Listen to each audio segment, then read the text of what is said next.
Well, hello, I'm Mike, and in this video we're going to look at Mark chapter 5, verses 1 through 20. We're going to continue our discussion on the ways and means of Jesus. So grab a Bible and let's dive in. Now, this is a story where Jesus heals a man with a legion of demons, and it's a telling story. It speaks a great deal to the things that Jesus values, and in doing so offers a unique challenge to the values of the world. Here's the context. Crowds have begun to gather around Jesus, and to escape the crowds, Jesus gets on a boat with his disciples and he sails across the Sea of Galilee, and he lands on the opposite shore in Gentile country. And this is where we pick up the story. Chapter 5, verse 1, Mark writes that they came to the other side of the sea, they being Jesus and his disciples, to the country of the Gerasenes. And when Jesus had stepped out of the boat, immediately there met him out of the tombs a man with an unclean spirit. Now, Mark tells us that it's Jesus and the disciples. They came to the other side of the sea in the boat together. But he makes note that it's only Jesus who steps out of the boat, where he immediately has an encounter with a man with an unclean spirit. Continuing in verse 3, Mark writes that this man lived among the tombs, and no one could bind him anymore, not even with a chain, for he had often been bound with shackles and chains, but he wrenched the chains apart, and he broke the shackles in pieces. No one had the strength to subdue him. Night and day among the tombs and on the mountains, he was always crying out and cutting himself with stones. This man is strong. He's terrifying. He's self-destructive. He's hurting himself, the text tells us, and he's a threat to others. And the hurt, it isn't just physical self-harm and physical harm of others, but he's always crying out. There is deep hurt and brokenness on a physical level and an emotional level. Mark tells us that this man lived among the tombs. He's been cut off from society, cut off from the other townspeople who now only come to try to bind him. For all intents and purposes, this man is dead. But where everybody else is afraid or intimidated, Jesus isn't afraid or intimidated. Instead, Jesus gets out of the boat and he goes to meet the man. And when he saw Jesus from afar, he ran and fell down before him. And crying out with a loud voice, he said, "What do you have to do with me, Jesus, Son of the Most High God? I adjure you by God, do not torment me." For Jesus was saying to him, "Come out of the man, you unclean spirit." And Jesus asked him, "What is your name?" He replied, "My name is Legion, for we are many." And he begged him earnestly not to send them out of the country. Now what happens here is Jesus asserts his authority over the demon. He asserts his authority over the enemy. Now, Legion would have been a significant name for Mark's audience. Most scholars agree that the Gospel of Mark was written for predominantly Gentile Christians in the city of Rome. And so a legion would have conjured up all sorts of images for them, mostly around the dominant power of the empire. This man has a legion of demons. It's an overwhelming force. And yet, Jesus has authority over this force. Jesus also demonstrates his superior strength over the townspeople. What the townspeople could not bind, Jesus can bind and does. The demon, he knows it's a lost cause from the moment he lays eyes on Jesus. He knows who Jesus is, even though at this point in the narrative, hardly anybody else does. And he knows that he cannot stand before Jesus, Son of the Most High God. Now check this out. Mark continues. A great herd of pigs was feeding there on the hillside, and they begged him, saying, Now a great herd of pigs was feeding there on the hillside, and they begged him, saying, "Send us to the pigs, let us enter them." So Jesus gave them permission. And the unclean spirits came out and entered the pigs, and the herd, numbering about 2,000, rushed down the steep bank into the sea and drowned in the sea. All right, so what's up with the pigs? First, the pigs would have been unclean for a Jew, and so this tells us that country that Jesus has landed in is Gentile country. Jews would not have had a large herd of pigs. So this tells us something about Jesus. He's not afraid to enter into territory that might have been foreign or unclean. The pigs also show us something of the true nature of the enemy right here. The enemy is destructive. The enemy comes to rob and steal and destroy.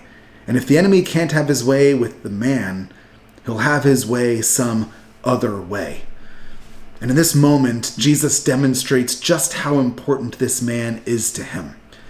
He is of infinite more worth to Jesus than the pigs are. Oh, but not so for the people of the area. Mark continues in verse 14 that the herdsmen fled and told it in the city and in the country, and people came to see what it was that had happened. And they came to Jesus and saw the demon-possessed man, the one who had the legion, sitting there, clothed and in his right mind, and they were afraid. Now, let's spend just a moment talking about the transformation of this man who once had a legion of demons. Where once he had a legion, and he ran about, cutting himself, crying out, now we see him sitting, calm, composed. Mark tells us he's been clothed. His shame has been covered. Mark tells us he's in his right mind. Where once his mind had been fractured, damaged, broken, now he's in his right mind. He is totally and thoroughly transformed. In verse 16, those who had seen it described to them what had happened to the demon-possessed man and to the pigs. And they began to beg Jesus to depart from their region. The townspeople, first they're afraid. We see that right back up in verse 15. That's their first response. Now they want Jesus gone. We'll come back to that in just a moment. But first, verse 18. As Jesus was getting into the boat, the man who had been possessed with demons begged him that he might be with him. And he did not permit him, but said to him, go home to your friends and tell them how much the Lord has done for you and how he has had mercy on you. And the man went away and began to proclaim in the Decapolis how much Jesus had done for him, and everyone marveled. So up until this point in Mark, Jesus has been inviting people to follow him. He's been inviting disciples to follow him. And now we have a man who's been healed by Jesus, transformed by Jesus, body, mind, spirit. And he says, Jesus, he begs him, can I come with you? And Jesus says no. Why does Jesus say no? Jesus has a purpose for the man. There's an entire region that needs to hear the good news of the kingdom of God, the region of the Decapolis. It's a Gentile region. And the whole region knew of this man. Jesus redeems his notoriety. Where once he was famous for being able to break chains and for destruction and living among the dead, now he's going to be notorious for having been saved by Jesus. Jesus redeems his notoriety, and he gives it purpose. Okay, now, what does this tell us about the way of Jesus? I want to highlight 5 things here. First, Jesus is inefficient. Jesus is inefficient. He leaves behind a crowd that's eager to hear from him in order to go find this one man. And he goes a bit out of his way in order to do so. If you flip back in your Bibles to chapter 4, here's the context that happened right before. Jesus is in Nazareth and he's healing and he's preaching, and then he gets on a boat and he crosses the Sea of Galilee in order to get to this country, okay? And while he's crossing the Sea of Galilee, there's a storm. Jesus is taking a nap, and his disciples, who are fishermen, who'd spent their entire lives on this sea, are so overwhelmed and frightened by the storm that they wake Jesus up. And this is the story where Jesus calms the storm. The storm is calm. They come to shore. Jesus gets out of the boat and has this interaction with this one man. It is totally inefficient. The ways of Jesus often might seem inefficient to us. Certainly, it's not the way of instant gratification. If that had been the case, Jesus would have just stayed with the crowds. Instead, he goes after this one person. It's inefficient. Second, Jesus is unafraid. The end of chapter 4, Jesus calms the storm, and Mark tells us that the disciples are afraid. And then here in chapter 5, Jesus heals this man with a legion of demons, and Mark tells us that the townspeople are unafraid, and rightly so. This man has a legion of demons, for crying out loud. Even chains can't hold him. He's a threat to himself and anybody else. But Jesus is unafraid. Jesus is unafraid. He steps out of the boat. He walks right into it. He gets onto a boat in a storm. And then he steps out of a boat into a new storm. In both instances, Jesus calms a storm. In both instances, Jesus is unafraid. That's the second thing. Third, Jesus is willing to go to great lengths for somebody. He crosses a sea in a storm that he has to calm. He gets out of a boat, has this interaction with this one man, and then Mark tells us he gets right back into the boat and sails back across the sea. He does all of that for one person. Fourth, Jesus is interested in the whole person. Jesus brings about holistic healing. We're going to see this time and time again in the Gospels. Jesus heals the body.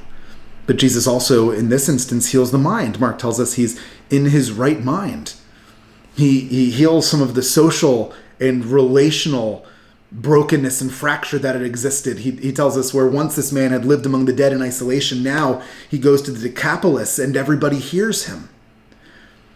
He heals his relationship with God, where once he had been tormented by demons, now he's falling at the feet of the Son of the Most High God. Jesus is interested in the whole person. He's interested in the physical, the mental, the emotional, the social, and the spiritual.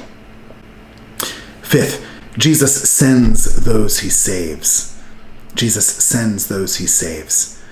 He saves this man and then immediately sends him back out to others. Now, let's look briefly at some of the other characters in the story. First, the disciples. We know that the disciples were on the boat, and maybe they did get off the boat with Jesus, but Mark only tells us that Jesus himself got off the boat. And we know from the larger context that they're filled with fear. We see that right at the end of chapter 4. And we know that this encounter was potentially dangerous. My hunch, when it comes to the disciples, they were scared and confused and overwhelmed. A foreign country with pigs and graves. And so they stayed on the boat. That's my hunch, at least. I wonder if perhaps their fear kept them from participating in this transformation. It makes me wonder, what do we miss out on when it comes to life with Jesus out of fear? Or to put a positive spin on the question, what might your life with Jesus look like? What might you follow him into if you were unafraid? Second, the townspeople. The townspeople respond to this transformation with fear as well. It may be fear of the unknown or fear of change. After all, the sick man has been a part of the landscape for some time. But I think it's fear around the loss of the pigs. 2,000 pigs would have been a significant driver of their local economy, and we know this. I mean, I live in the DC area.